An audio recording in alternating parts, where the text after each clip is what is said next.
competition, I think the health competition can be very useful because they can show you some weakness that you were not considering, or even some weak points that you can work with. So if you pay attention, we know that competition will break or make you. So if we pay attention and we work on that in these weak points, we can use this in our favor.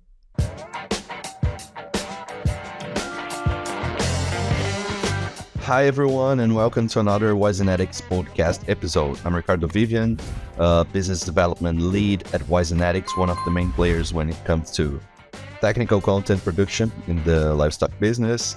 I'm a gold medalist in graphic design and world skills, one of the largest, the largest skills competition in the world. Got my bachelor's in design and visual communication, and for the past 10 years, I've been adventuring myself in multiple areas and industries, from advertising to entertaining, branding, education, and now I'm adventuring myself in the livestock business. And this podcast, the Wisenetix podcast, is a project that aims to, create this hub, this platform for businesses and marketing leaders that make the ag industry happen. A place for them to share their ideas, their visions about the world, about business, and also about themselves. In this week's episode, our guest is Maria Spindola. Maria is the commercial director at Alura at Iluma Alliance. Alura is a business unit from Iluma Alliance that delivers a complete portfolio of products for animal health and nutrition that aim to animal well-being and contribute to safe and efficient production. Welcome, Maria. Thank you, Ricardo. I'm very happy to be here. I really admire the work that you have been doing and hope your audience enjoyed the conversation. I'm sure they will. So, Maria, for us to start here, it's always good to have a little bit on your background. So if you could tell us a little bit about yourself and who is Maria. Okay, sure. Well, let's start from the beginning. I'm 33 years old. I'm Brazilian. I was born in São Paulo. It's one of the biggest cities in the world. Maybe nobody realizes, but when we are talking about São Paulo metropolitan region, it's bigger than New York. So it's a really huge city. I'm proud to be Brazilian because I think it has shaped my personality in terms of kindness and also open-mindedness, because we have a great cultural diversity in the country. What else? I studied veterinary medicine here in São Paulo at USP. I started to enter in the agro industry during my second year in the university, but I really got into business during my last year in the university. So I can say that I'm 10 years in this area now. I have also a PhD in animal health by the epidemiology and animal health department, also from the University of São Paulo. And I have a beautiful 13 years old daughter. That's nice. Yeah. That's one of the important things. One of the most ones, right? Definitely. That's cool. And Maria, so through all your story in studying veterinary, animal health, and the career you built through the ag industry, and not only professionally but also in your personal life, what do you think are the main 3 achievements or experiences you had so far, and what have you learned from these experiences? Well, I will start with my daughter. If I can say that raising her is an achievement, but being a mom really taught me about compassion, about patience, and how to be a better human, to be a better mom every day, and also learn how I can inspire her to be a good woman and a strong woman in the future. The second one is my graduation. So I had my daughter when I was in the university. So I can say it was a little bit harder compared with other students, but I had a lot of help and I was very focused and I did it. So with this, I really understood that I could do anything I put my mind to. The third one, I can say, is my third level graduation in Muay Thai. Wow. During the second exam, it was very hard. The second exam, it was very hard for me. Well, the third one, I can say it's not so intense, not so deep, but it's my third level graduation in Muay Thai. And not just because it was the third, the most difficult one, but the second one is what it was really hard for me. So taking the decision to attend the third one was a good process, and I was also focused and disciplined, and I did it. And with that, I think if I can encourage you guys to have some objective in your life to achieve something that money cannot buy. It's not about don't be ambitious with your career, but when we set this type of no viable goal, it's a really good train for our minds. Nice, nice. Yes. Well, I love the last one because I just started not practicing Muay Thai, but boxing. And honestly, I was never like a person that liked, you know, Betting or fights, sports, and involving fights. I don't know, boxing, jiu-jitsu, UFC, or any MMA, anything like that. But I started practicing because of a few friends that they had started, and I'm just loving that. It feels really good. And at the end of each training day, I'm like so exhausted. I leave the place, like the fighting place, which I don't know the name in English. But I leave it like all basically a person made of all sweated. Let's say that. yes, yes, Yeah, but it feels really good. That's nice. So you got like the I third agree. level. It's and Yes. how does can you let us know a little bit of like how does it works, the progression on Muay Thai? In the beginning, it's one by year. Let's say, like the first one is with 6 months of experience, and then you need to start at least 1 year. So I started during a little bit before the pandemic. So then you need 1 year and training, a lot of training. So not only 1 year, but they count the hours that you have been training, and also you have a final exam. So the Yeah, professor, the first part of the exam is the physical part, right? You know that in box you should have the same idea. So first part and very hard one is the physical conditioning. hmm, And then the second part is the techniques and the fight itself. nice, nice. Yeah, Yeah. I'm just in the beginning, but it is really important for me. I was not a sport person, but Hmm. I think with this kind of fight or martial art, I can say that we are in the present moment, right? With this type of exercise, you really need to be there with your mind, otherwise you will be hurt. Yeah. I think that's helped a lot of us. Yeah, discipline and concentration, focus. I agree with that. That's Exactly. yeah.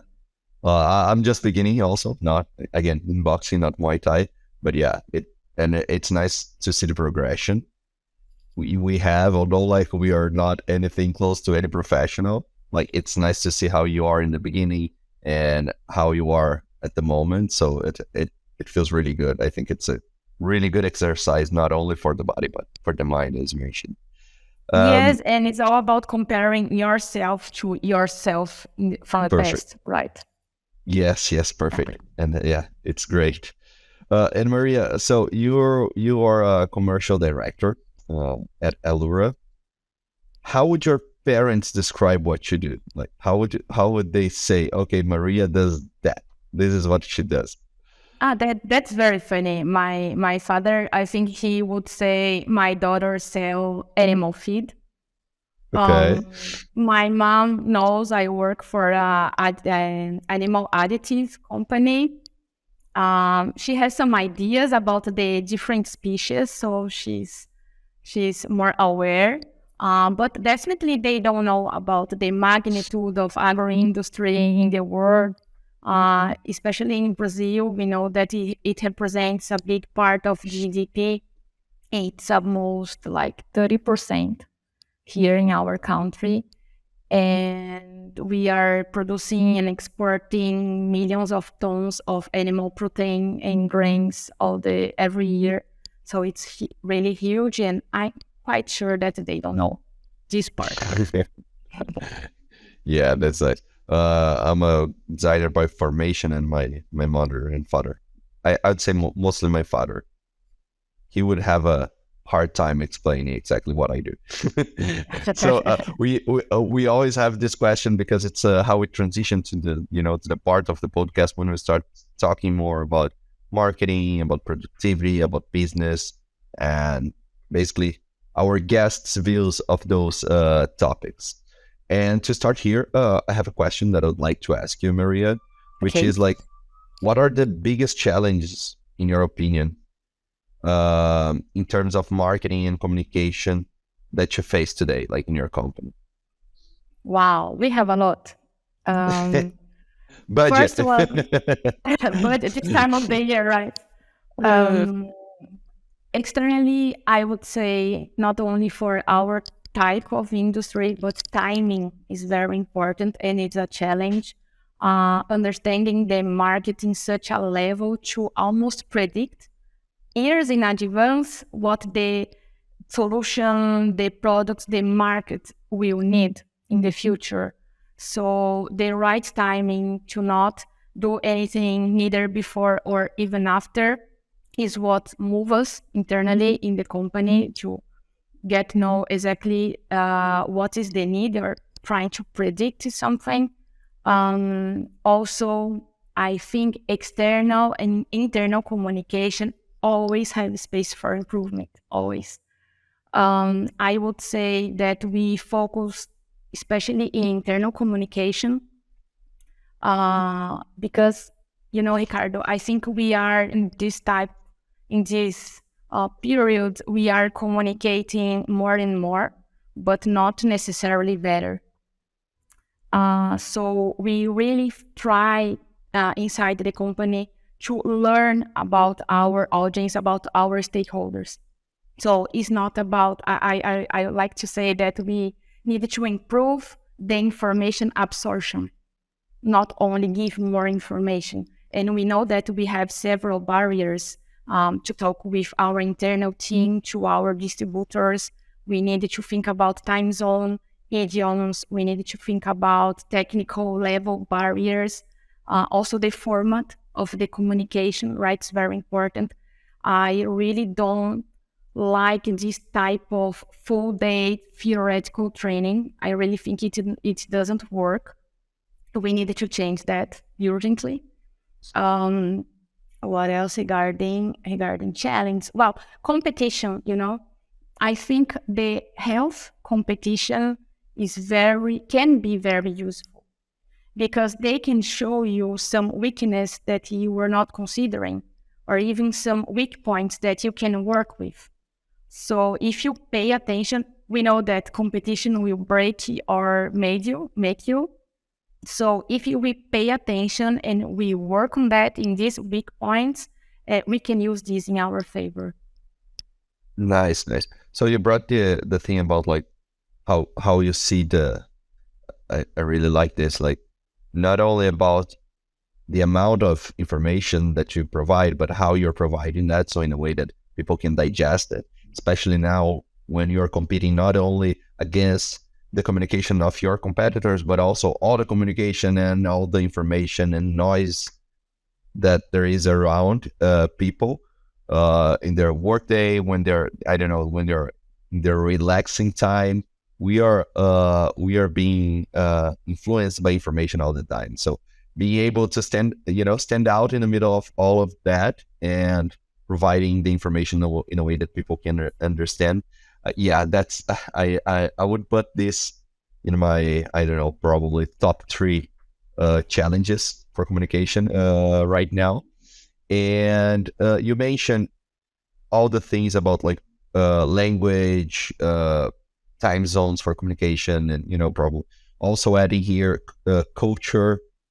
How do you see that? Because you guys in Alura and Iluma, you guys are pretty international, right? You have business operations in different places of the world. Like how is that? How do you try to solve this problem in a way to reduce the communication uh, bottlenecks and problems? Yeah, we have been starting to work on that, and of course we have more things to do. But we are in more than 20 countries, so around the world, a lot of countries that we could not even imagine that are important for the animal protein business. What we are doing is trying to have content and platforms on demand. So we try to record our trainings and build some capsules of content, like views of content and short communication. This is very important, and on demand. So Okay. this will be available 24 hours a day. And really, it solves also the problem of timing. So normally we, as the content providers, we want to talk about, I don't know, nutrition solution. Let's talk about organic minerals. But our distributor in Asia, he is focused on ASS. So if he wants to learn about immunity and what are the products that could help him, or concepts that could help him on this challenge, African swine fever, he will not pay attention on minerals. So this timing for our distributors and our internal commercial team is also important.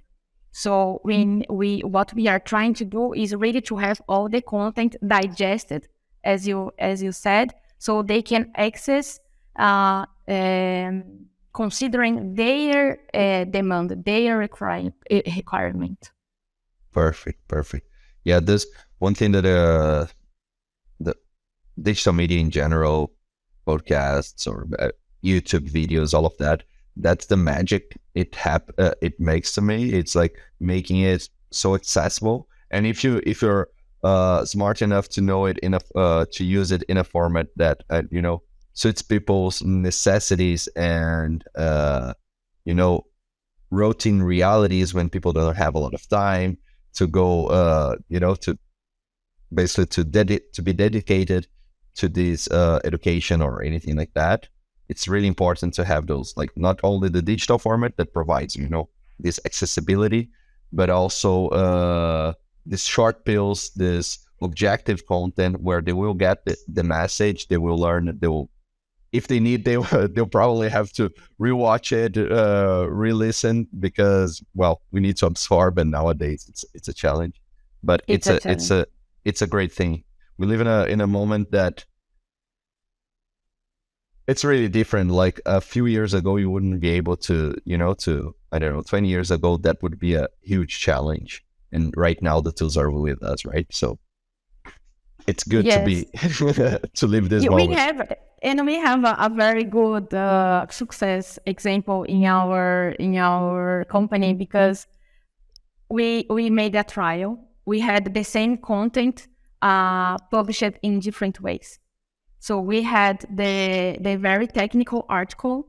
We had a summary of this article, and we recorded a podcast, like 3 minutes summarizing the content, very superficial, but just the highlights of Mm-hmm. the technical article.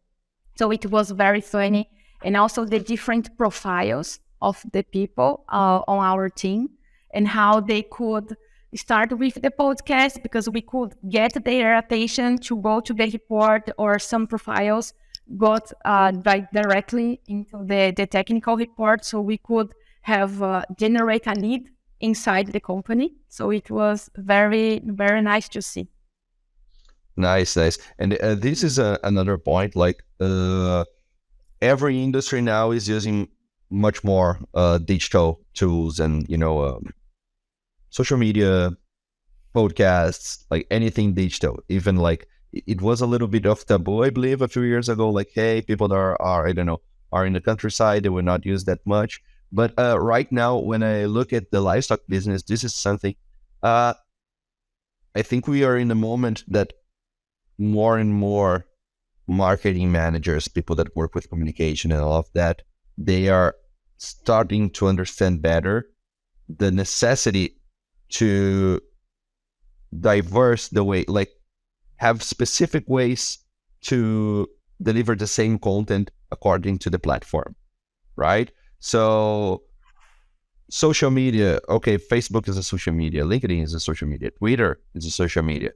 But for each of those places, you can add, like you can give the same message or try to give the same message, but you shouldn't do it in the same way. You shouldn't just replicate what you're writing for Facebook on LinkedIn or the other way around.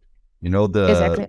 the mood and the moment when people are on LinkedIn are usually different. The timing, everything from when they are, I don't know, at their home checking their Instagram or their TikTok or their Facebook. So this is a challenge, because you think only sometimes if you think only about the message is the same. So okay, but people will be in another mindset when they are consuming that content. That is a must for me today, and it's good to see that I didn't see that much in the beginning, and now I can see that people are adapting better their content according to the platform.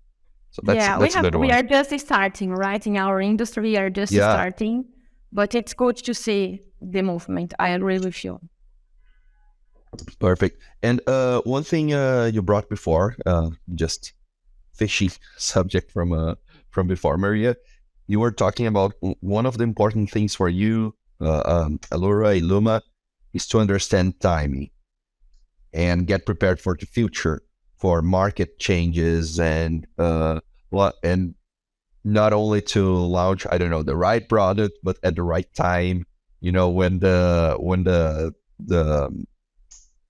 not the audience, but the consumer is ready for that solution. How do you guys handle this type of like business intelligence and research? Do you have any tips you could give to the audience of like important foundations for to do these provisions and get prepared for the future? I would say that boots on the ground. We need to be in Okay, the field. We need to be with our customers. We need to listen them, understand their challenge, their difficulties, and with the capacity of matching, everything we heard from the university and the research that knowledge professors are doing in the field problems. Sometimes you can match and you can try to design a new solution, something that they will need in the next months or even years. Also, we need to pay attention on the regulations, local regulation, worldwide regulation, to try to be in this right timing. So not only about the needs in the field, but also they need to accomplish some regulation. This is perfect. Yeah. what like summarizing, but this is what we do. Mhm. And through the computer, we will not listen our customers. We need to be with them. Good, good. Yeah, especially in the industry when you're dealing with people that take care of animals and basically world feeding. No, Exactly. this is a must, and yeah. And I always say, like when I talk to people, yes, at Wisenetix we provide content. We help companies on building their technical positioning, their technical authority. But I got asked one time about a person that was talking about one of their a marketing department, and they were like, okay, but like, right now I need to allocate my budget for my sales team for them to be there on the field. Uh, Otherwise, like I'm not gonna do my sales or anything by communication. And it's important, really important, for people to start understanding the balance that is needed in order for you to achieve success. Of course, you should never leave the grounds, the field. You need to be there, close to your clients, close to your customer. This is something that customer experience, all of that has been people have been talking a lot lately. But it's Yeah, for me, it has always been a foundation, like learning and listening about the people who buy from you, basically. But I see as a very important tool and format that supports uh, the people that are on the field, right? Not only having your sales team there, but providing content and helping to educate your consumer, so they are ready for your sales team when they're there also. So, like, keeping the sure. balance. And even the back office team, they need to understand that, regulatory affairs, customer service, the people from the lab, they need to understand the reality, the routine of our customers, and the problems they need to solve every day. Our area is too dynamic, so they need to understand that as well. Cool. And Maria, today you're working as a commercial director. In your opinion, what is or what are the most important traits someone would need to be successful in your position?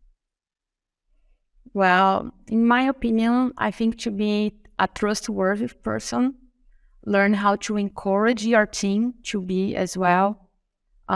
Transparency during tough conversations is a way to demonstrate that you can be a trustworthy person. It's much easier to participate on a team that you really rely on people and you trust them, and it's easier to work like that. And also, I think to give clarity to your team, to be very clear about the objective that you, as a representative of the goals from the company, you need to accomplish with them, and to build with them how to get in this objective. But being clear about the objective and the different responsibilities each one of them has to build this, to achieve these objectives, and really to prioritize. So today, as you said, we have a lot of plans, a lot of projects, but really help your team how to prioritize the tasks is also very important. Nice. Transparency, trustworthy, clarity, Yeah, prioritization. prioritization. Yeah. So Marcio, the founder of Wisenetix, which is now formerly Swinet, uh, he always brings this concept that he doesn't believe a lot in time management, but in prioritization management, basically. Like, because if you think about like everything that you have in your list and things you would like to do to accomplish, basically it's a matter of like what you're doing now, like what's the next thing you're gonna do, not exactly because otherwise if you want to do everything, you probably end up like going a little bit crazy and not finishing a lot of stuff. So I really enjoyed that concept because it was something hard for me before. Well, it's still a little bit of a challenge. You have your day, you need to accomplish specific things, but at the end, not every task or not everything you will do has the same importance. And having clarity and understanding that was a game changer for me, at least. Like, okay, I have this 20 bullet points here. I'd like to, check by the end of my day, but I'm pretty sure I'm not able to do it. So, like, what's the priority? What will have the biggest impact in the company, in the results of the team? So, yeah, this is a good one. Cool. And Maria, so You've been in the industry for more than 10 years now, right? Yeah. What is the most important lesson do you think you have learned so far professionally? This is nice. Well, we are training. I will say a little bit about my very traditional education. We are educating to solve financial or economical problems of a company. In our area, we need to deal with disease or even optimizing formulation. So this is what we are trained to do. But during all these years, I have learned that it's all about people, and companies are made of human beings. So some specialists, they can say that you should put your customer in the center of your operation.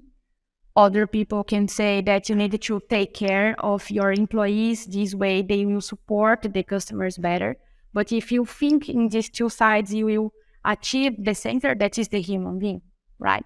So I like to think that once you know what is your customer, the target customer that you have, you need to understand him and you need to think, how can I help him to improve their work, to facilitate their work in the next few days, weeks, months. And of course, that this help, this support, this solution must converge with your role within your organization, right? To converge. So how can I help him to do his job, to facilitate, to give him a solution, a peace of mind solution, not something that he will need to be worried about.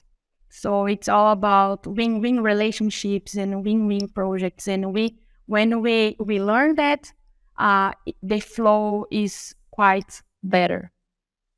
Nice, nice. Yeah. The challenge of understanding, okay, like I'm gonna prioritize my customer, but then my employees are going crazy because like the way we're doing it, and then no, you're prioritizing your employees, but yeah, human beings at the end for everyone. Yeah, that's sure. Yeah. That's for sure. I always bring this. Most of the and now I'm not talking about like a lesson or anything, but most of the best experiences I had so far in my life, I don't know, they were when I was traveling, learning new things. But at the end, it was not about the place where I was, but mostly about the people that I was with. The moments that I was by myself, like living and learning, they were great also. But the most special ones were moments involving other human beings, other people. So that's the end. Like, we're here basically to build our lives, but not alone in community. So it's good to think about these other human beings while we do our stuff. Yeah, and also when we talk about win-win situation, it's so cliche and sounds easy, but so difficult. Because in order for you really understand the pain of your customer, you really need to build a relationship with them, with him, and so on. So this is the magic of our work. Nice. And now thinking a little bit about like from a productivity standpoint, you manage a team, you have lots of responsibilities. Do you have any favorite productivity hack that you think it's valuable to share with the audience? I think if you type on Google productivity hacks, you will find a lot of interesting tips. So I will mention something a little bit different. And it's about our conversation about prioritization. When you have 10 priorities, you don't have a priority, right? We need to understand better the concept of a priority. So one thing that I like to do, and I learned during this year, is to know how your body works. We need to understand in which moment of the day you have more mental clarity to do some more complex tasks. Normally, after 10 minutes, 1 hour after we wake up is our peak of consciousness. But this can vary depending on the person. There are people that work better during the day, other that work better during the night. Some high performance studies say that we should take a nap in the middle of the day or even sleep for 1-2 hours so you can like refresh your body and be ready for the next tasks. Some past artists was doing that. Some current athletes does that. But I think this is a topic for other conversations. So try to understand in what time of the day you have this peak of consciousness, and then have like three tasks to achieve this day, right? So go through these three tasks in this moment of your day. Choose the most complex one and go. And don't be tempted to write more than three, because the goal here is not to accomplish a lot of things, but to accomplish the three. And this feeling of accomplishing the three tasks will be your fuel to repeat the same action in the next days.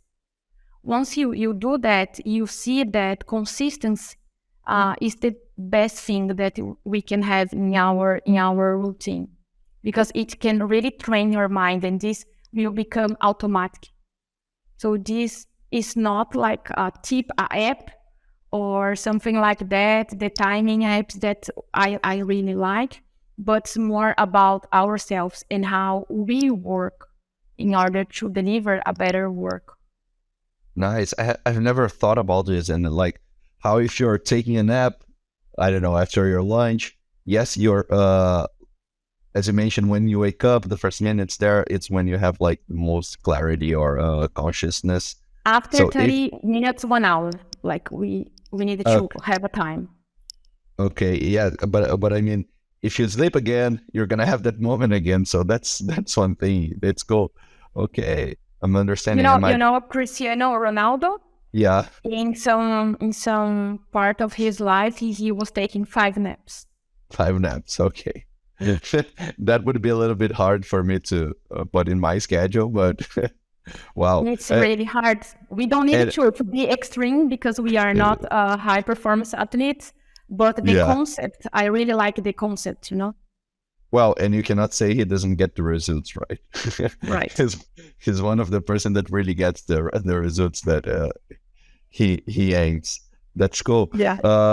And Maria, do you have any if you had like one piece of advice to give to someone that is starting their careers, what would be this advice? Well, maybe I'm repeating, but this is very important. Always be transparent with people, with your professors, your boss, your colleagues. You see that your name, your reputation is your most valuable asset. Technically speaking, try to learn new languages, visiting new countries, expand your vision of the world. This is very important. Choose a mentor, a person that can inspire you, a person that already walked the path you want to go, and always give your extra mile. Regardless the task you are doing, if you are doing something very operational or something more strategic or a really routine task, give your extra mile. This is very important, specifically in the beginning of the career. Nice. Yeah, standing out is important, and you only achieve that, you only get that once you give the extra 100%. Yeah. And okay, so and if you could go back to your 18-year-old version and give them a piece of advice of like one thing you would do differently, or you would accelerate any process, like what would you do? I would say that have clarity on where you want to go. Okay? What you really want to do in your life, professionally speaking. Just after that, get comprehension about the steps you need to achieve this objective. So normally what we do, we start acting, or we have a short idea, we don't maturate this idea and we start doing, right? At least I was like that. I was doing things without stopping and thinking on where I would like to be. So first thing, the good sequence I would say now for myself would be first have clarity on where you want to go. Then take some time to get the comprehension about the steps you need to be there. It's not the tasks itself, so it's a general knowledge of the steps you need to be there, to achieve there one moment, and just then start to act. So if we think about, like, if I wanted to be a marketing manager, right? If I stay in my comfort zone, most probably is that nothing will help happen. But if I take a course, do some trainings, meet people, participate of congress, build my network, and maybe apply to other position like marketing assistant, then I would be converging my actions to achieve my objective. And I think this would speed up the process. Nice. For me, it's kind of a challenge because we are expected to make very like really important decisions to our lives, like what we're gonna do, what we're gonna work with in a moment, like when you're just leaving school. Okay. And honestly, we don't have any clarity of like how the world looks like in terms of profession and how things make their money. In general, people don't, I would say, students. So this is a problem for me, mostly in the structure of like how we are doing this. And I don't mean that students, younger people shouldn't make those decisions, but we are not provided with a lot of information to make those decisions, let's say. So one tip, and just adding here, I think a moment, a period for thinking, as you mentioned, but also for experimenting things. It's something that is important for people to learn more about themselves and how they can help the world the best, and how they feel, they feel better doing things that are valuable to other people, and to, so they find their mission. So, but it's tricky. Like this is the type of decision, at least in Brazil, for example. Now school is a little bit longer, but you would be doing those decisions for the rest of your lives when you're 17 years old, which is like a little bit premature in my opinion. But yeah, it's crazy. Yeah, it's tough. It's tough for the guys. It was tough for us. Also, we need to change that, right? We should not think about this type of decision for your entire life. Yeah, this is another thing. Right? Perfect. Yeah, right. I've been changing a lot since like I've been experimenting, working different things, and this is another thing. Like you think it's something for life, and every day, like every time less, people are staying like in the same job or in the same company forever. So cycles are faster now. People are trying new things, which I see as a positive thing. So when you have this format where you have more flexibility and you go through different experiences, you take the weight of your decision when you're 17. Because Exactly. it's okay. Like it's not It's the end of the okay. world if you go to another position, another area, another industry. So yeah. Yeah, and it's very valuable. We have a lot of diversity inside our company, lot of professionals from different areas, and they are the greatest team. The team that we have more people from all other areas. It is the team that really performed better. And I think, Ricardo, our traditional education has a lot of pressure on that, right? Even the parents, they want you to build a long traditional career, so they don't know how to deal with the new mindset of people. But what I like to say to the students is also be exposed. If you think you wanna be a designer, so go and find one designer, have a conversation with a designer, understand the routine of a designer. So this will help you to really understand the routine, the bad things and also the good things, to have this clarity. So don't be in your room in the cell phone and just searching. Go and talk with people. I think this helps a lot to have this conversation, to have the clarity. Normally, the universities, they invite professionals to talk, to speak during the first year. Some schools are doing it for the second, third year in high school. So I think this is very valuable. But the students, they need to go out and be exposed and ask for advices. So the mentoring part helps a lot on that too. Exposure. Perfect. Maria, you brought us a lot of good tips and views here. So I'm pretty sure you have a few good books for to recommend to our audience. Do you have any? I always have. Let's see. I always have a book. Your audience is really smart, right? I think they already know about the traditional marketing business books like Ocean Blue, Michael Porter's one, Negotiate as Your Life Depends on It. But let's talk about Is this the one by last Chris books. Voss? Yes, Yeah, okay, yeah. I gotta read this one. I haven't, but I heard it's really good. I recommend. And also, well, the last books I read that changed a little bit my way of thinking. The first one is Growth Hacking from Sean Okay. Ennis. Mm-hmm. Do you know this? Yes, the title, I know, I haven't read it yet. Yeah, exactly. But for our area, is very nice, because in this book, you learn how to hack some ideas and accelerate your business, and also how you can validate the ideas very quick. So Mm-hmm. this is what we are doing in the company, and this is a very nice way. These tech companies, the things that are quite old or traditional for tech companies, for the aging industry, can be quite new. So we are working on that, how to validate the ideas very quick to take the decisions.